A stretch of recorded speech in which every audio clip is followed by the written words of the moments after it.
अस्सलाम वालेकुम students, welcome back to the channel mathematics by R Panjwani. आज हम नया चैप्टर स्टार्ट कर रहे हैं जो कि नाम है सीक्वेंस एंड सीरीज। इसका लेक्चर नंबर 1 है हमारा।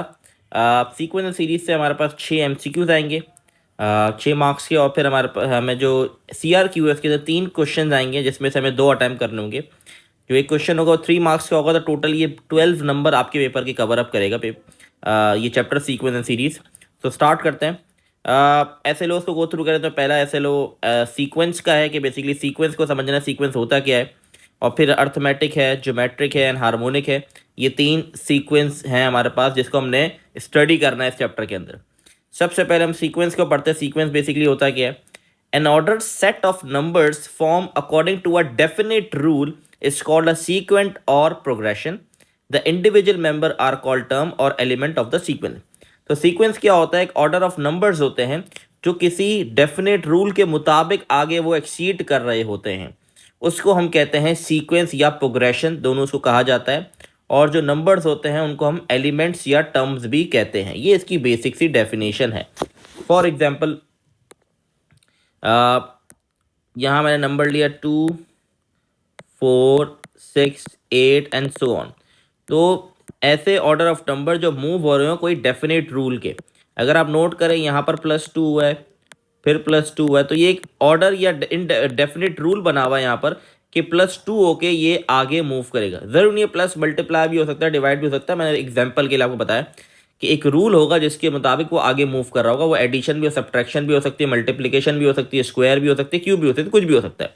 ठीक है, इसको हम सीक्वेंस कहते हैं। ये इसकी बेसिक डेफिनेशन है। और हर टर्म को, हर जो बेसिकली नंबर है उसको हम टर्म या एलिमेंट कहते हैं। पहला क्वेश्चन देखते हैं, find the end term of each of the sequence. अब यहाँ सीक्वेंस दी गई है हमें और कहा जा रहा है एंड टर्म निकाल दे। एंड टर्म मतलब इसका फॉर्मूला बना दे भाई।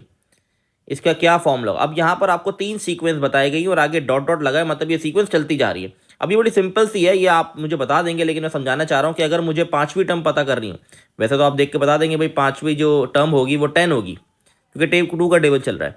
लेकिन अगर कोई डिफरेंट सीक्वेंस होती है या बहुत बड़ा नंबर होता है या बहुत बड़ा डिफरेंस होता है बीच में, क्योंकि यहाँ तो सिर्फ 2 का डिफरेंस आ रहा है, तो ये बताना मुश्किल होता है। तो हमें एक फॉर्मूला बनाना है कि उससे हमें पता चल जाए कौन सी टर्म है इसका आंसर। अब फॉर्मूला किस तरह बनाएंगे? अब क्लियरली यहाँ पर अगर आप गो थ्रू करें तो यहाँ 2 का टेबल चल रहा है, तो इसका जो फॉर्मूला बनेगा nth फॉर्म में बनाना है, एन टर्म। तो इसका फॉर्मूला बनेगा 2n, क्योंकि जब मैं n की जगह 1 पुट करूंगा तो 2 आ जाएगा, n की जगह 2 पुट करूंगा तो 4 आ जाएगा।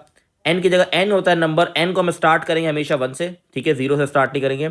और n number of term, n term जो ऊपर लिखा हुआ है नंबर ऑफ टर्म को मेंशन कर रहा है। n की जगह 3 पुट करूंगा तो थर्ड पोजीशन पे आ जाएगा 6, इसी जगह 4 पुट करूंगा 8 आ जाएगा।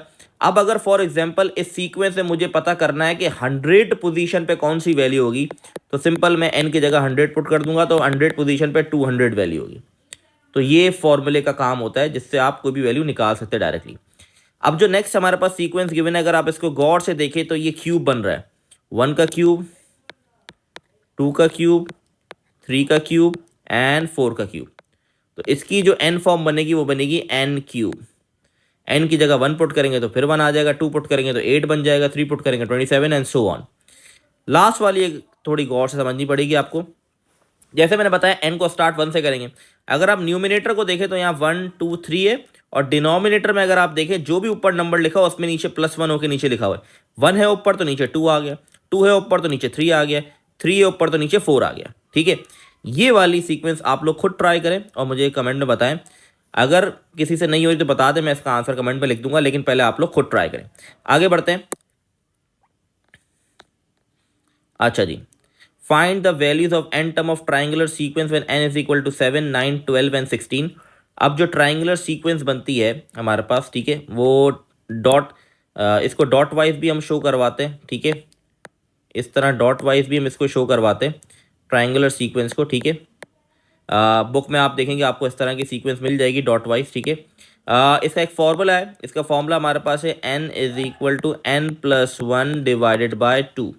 ये इसका फॉर्मूला है जिससे हम find the N term of triangular sequence भी निकाल सकते हैं, ठीक है। और अगर हमें फाइंड, फॉर एग्जांपल हमें फाइंड आउट करना है number of dots in triangular sequence, अगर मुझे पता करना है कि ट्राइंगुलर सीक्वेंस पे कितने डॉट बनते हैं, तो उसका फॉर्मूला भी यही यूज़ होगा। हो सकता है इस तरह आपके पास सवाल आ जाए। तो आई होप ये वाली बात क्लियर होगी। बहुत सिंपल सा कॉन्सेप्ट है, कोई मुश्किल नहीं है इसका। ये फॉर्मूला बस आपने याद रखना है, इस फॉर्मूले के थ्रू ही ये क्वेश्चन सॉल्व होगा और कोई इसका फॉर्मूला नहीं है। तो n की जगह यहाँ पर हमें क्या करना है, 7 पुट करना है। तो 7 पुट कर दिया मैंने। यहाँ हो जाएगा 7 + 1 डिवाइड बाई 2। तो ये बन गया 7 × 8 डिवाइड बाई 2। 2 1 ज़ा 2 4 ज़ा 7 8 ज़ा 28। तो आंसर आ गया मेरे पास 28। बहुत सिंपल सा क्वेश्चन था। आई होप कोई कन्फ्यूजन नहीं हो। इसी तरह फिर n की जगह आप 9 पुट करेंगे, 12 पुट करेंगे, 16 पुट करेंगे, तो बाकी वैल्यूज आई होप निकाल लेंगे। अगला क्वेश्चन है हमारे पास, अच्छा, पास्कल सीक्वेंस। पास्कल का कॉन्सेप्ट मैं आप लोगों को बाइनोमियल में पढ़ाया था, ठीक है। थोड़ा सा अगर रिवाइज करवा दूँ, पास्कल की बेसिकली सीक्वेंस किस तरह थी। हमने पास्कल का कॉन्सेप्ट हमने बाइनोमियल वाले चैप्टर में पढ़ा था। कुछ इस तरह की सीक्वेंस थी हमारे पास, ठीक है, जिससे हमारे पास जो फॉर्मूले हमने किए उसके कोफिशिएंट नंबर बताता था, ठीक है। इसको मैं क्लियर कर देता हूँ। तो इसका भी अपना एक फॉर्मूला है। इसका जो फॉर्मूला है पास्कल सीक्वेंस निकालने का, वो हमारे पास फॉर्मूला है n factorial r factorial n minus r factorial. ये फॉर्मूला आप सबने परम्यूटेशन कॉम्बिनेशन के कॉन्सेप्ट के अंदर ये फॉर्मूला पढ़ा था। तो इसमें यही फॉर्मूला यूज होता है पास्कल सीक्वेंस निकालने के लिए। नंबर मुझे दिया गया n = 5 6 एंड 8, ठीक है। तो जब n की जगह 5 पुट करूंगा तो 5 फैक्टोरियल आ गया। अब सवाल आता है r क्या पुट किया जाए। r बेसिकली हम क्या पुट करेंगे, r की वैल्यू हम लेंगे r = 0 1 2 3 4 एंड 5। अब आपका सवाल होगा 5 तक क्यों लिया। देखिए याद रहे, जो भी n होगा वहाँ तक हमें r की वैल्यू लेनी है। बस एक चीज़ ध्यान में रखनी है, स्टार्ट होगा 0 से। इसकी वजह क्या है स्टार्ट 0 से, अगर आपको याद हो, बाइनोमियल का कॉन्सेप्ट याद हो, तो मैंने आपको बताया था फॉर एग्जांपल a + b की पावर 3 है। तो मैंने आपको बताया था जो भी पावर होगी उससे एक ज़्यादा टर्म्स आपकी ओपन होगी। जब इसका फॉर्मूला खुलेगा तो इसमें हमारे पास 4 टर्म्स होंगी। इसलिए r की वैल्यू हम 0 से स्टार्ट करेंगे। और 5 तक क्यों लेगा, क्योंकि n की वैल्यू यहाँ पर 5 है, इसलिए मैं 5 तक लगेगा। यह आ जाएगा मेरे पास, पहले हम 0 रखेंगे तो 0 फैक्टोरियल 5 - 0 फैक्टोरियल। अच्छा, 0 फैक्टोरियल की वैल्यू भी पता होनी चाहिए, ये भी पढ़ चुके हम। तो 0 फैक्टोरियल 1 के बराबर होता है, तो 5 फैक्टोरियल डिवाइड बाई 5 फैक्टोरियल, ये 1 आ गया, ठीक है। r अभी मैंने क्या रखा है, r की वैल्यू 0 रखी है। इसी तरीके से r की वैल्यू फिर मुझे पुट करनी है 1। r की वैल्यू 1 पुट करेंगे, 5 फैक्टोरियल 1 फैक्टोरियल 5 - 1 फैक्टोरियल, तो ये आ गया 5 फैक्टोरियल। नीचे आ जाएगा 4 फैक्टोरियल, तो 5 × 4 फैक्टोरियल तक ओपन कर दिया, तो ये कट हो गया, तो मेरे पास आ गया 5। तो r = 1 पुट करने से मेरे पास 5 आ गया। अब r = 2 पुट करेंगे, तो ये आ गया मेरे पास 5 फैक्टोरियल, डिनोमिनेटर में 2 फैक्टोरियल 5 - 2 फैक्टोरियल।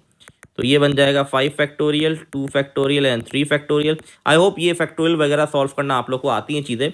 तो ये हमारे पास 5 फैक्टोरियल को ओपन कर देंगे हम 3 तक, तो ये हमारे पास 3 फैक्टोरियल कट गया। ये 2 1 ज़ा 2 2 ज़ा, तो आ जाएगा 10। तो इसका जो आंसर आएगा बाकी पार्ट वाले छोड़ दें, आप एक ही सॉल्व कर लें, आपको सिर्फ कॉन्सेप्ट समझना है। n = 5 लिया हमने, और फिर r की वैल्यू 0 से लेके 5 तक पुट करेंगे। पहली वैल्यू मेरे पास क्या आई, 1 आई, फिर 5 आई। अब r = 2 करने से 10 आई। जब r = 3 पुट करेंगे तब भी 10 आएगी। जब r = 4 पुट करेंगे तो 5 आएगी। जब r = 5 पुट करेंगे तो वापस 1 आ जाएगा आपके पास, ठीक है।